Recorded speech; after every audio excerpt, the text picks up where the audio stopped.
ಮಾವಿನಕಾಯಿ ಚಟ್ನಿ ಮಾಡೋದು ತೋರಿಸ್ಕೊಡ್ತೀನಿ. ನಾನು ಈ ಥರ ಮಾವಿನಕಾಯಿ ತೊಗೊಂಡಿದ್ದೀನಿ, ತೋತಾಪುರಿ ಮಾವಿನಕಾಯಿ. ನೀವು ಯಾವ ಮಾವಿನಕಾಯಲ್ಲೂ ಸಹ ಚಟ್ನಿ ಮಾಡ್ಕೋಬೋದು. ಸೊ ಒಂದು ತೊಗೊಂಡಿದ್ದೀನಿ. ನನಗೆ ಒಂದು 2 ಡ್ರಾಪ್ ಎಣ್ಣೆ ಹಾಕೊಳ್ಳಿ.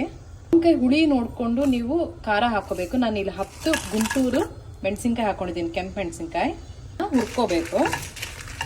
1 ಟೇಬಲ್ ಸ್ಪೂನ್ ಅಷ್ಟು ಜೀರಿಗೆ, 4 ಬೆಳ್ಳುಳ್ಳಿ, ಸ್ವಲ್ಪ ಕರ್ಬೇವಿನ ಸೊಪ್ಪು ಆಗಿದ್ರೆ ಸಾಕು. ಫ್ಲೇಮ್ನ ಆಫ್ ಮಾಡಿಬಿಟ್ಟು ಕೂಲ್ ಆಗಿ ಬಿಟ್ಬಿಡಿ.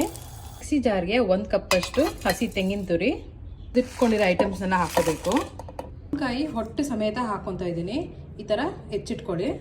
ರುಚಿಗೆ ತಕ್ಕಷ್ಟು ಉಪ್ಪು. ಇದನ್ನು ರುಬ್ಕೋಬೇಕು. ಮಾವಿನಕಾಯಿ ಹಾಕೊಳ್ಳಿ. ಒಂದು ಫುಲ್ ಮಾವಿನಕಾಯಿ ಯೂಸ್ ಮಾಡಿದ್ದೀನಿ. ಸ್ವಲ್ಪ ನೀರು ಹಾಕ್ಕೊಂಡು ರುಬ್ಕೊಳ್ಳಿ. ರಫ್ ಆಗಿ ರುಬ್ಕೋಬೇಕು. ಅಲ್ಲಲ್ಲಿ ಮಧ್ಯ ಮಧ್ಯ ಮಾವಿನಕಾಯಿ ಸಿಕ್ಕಿದ್ರೆ ತುಂಬ ಚೆನ್ನಾಗಿರುತ್ತೆ. ಇಲ್ಲಿ ಕೊತ್ತಂಬರಿ ಸೊಪ್ಪು ಹಾಕಿ ಜಸ್ಟ್ ಅದು ಕಟ್ ಆಗಬೇಕು. ಪಲ್ಸ್ ಮೋಡಲ್ ರುಬ್ಕೊಳ್ಳಿ. ಹೀಗೆ ಒಂದು ಇಂಗಿನ ಒಗ್ಗರಣೆ ಹಾಕಿದ್ರೆ ತುಂಬ ರುಚಿಯಾಗಿರುತ್ತೆ. ಟ್ರೈ ಮಾಡಿ ಈ ಸಿಂಪಲ್ ರೆಸಿಪಿನ. ಮಾವಿನಕಾಯಿ ಚಟ್ನಿ ಬಿಸಿ ಬಿಸಿ ಅನ್ನ, ರೊಟ್ಟಿ, ಚಪಾತಿಗಳಿಗೆ, ರಾಗಿ ರೊಟ್ಟಿ, ಅಕ್ಕಿ ರೊಟ್ಟಿಗಂತೂ ಎಕ್ಸಲೆಂಟ್ ಆಗಿರುತ್ತೆ. ಬಿಸಿ ಅನ್ನ ತುಪ್ಪ ಹಾಕೊಂಡು ತಿಂದರೆ ಸೂಪರ್ ಆಗಿರುತ್ತೆ. ಟ್ರೈ ಮಾಡಿ.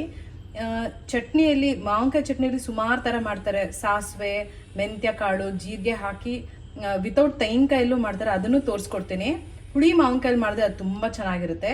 ನಾನು ಇವತ್ತು ತೋತಾಪುರಿಯಲ್ಲಿ ಮಾವಿನಕಾಯಿ ಚಟ್ನಿ ಮಾಡಿದ್ದೀನಿ. ಟ್ರೈ ಮಾಡಿ ಈ ಸಿಂಪಲ್ ರೆಸಿಪಿನ.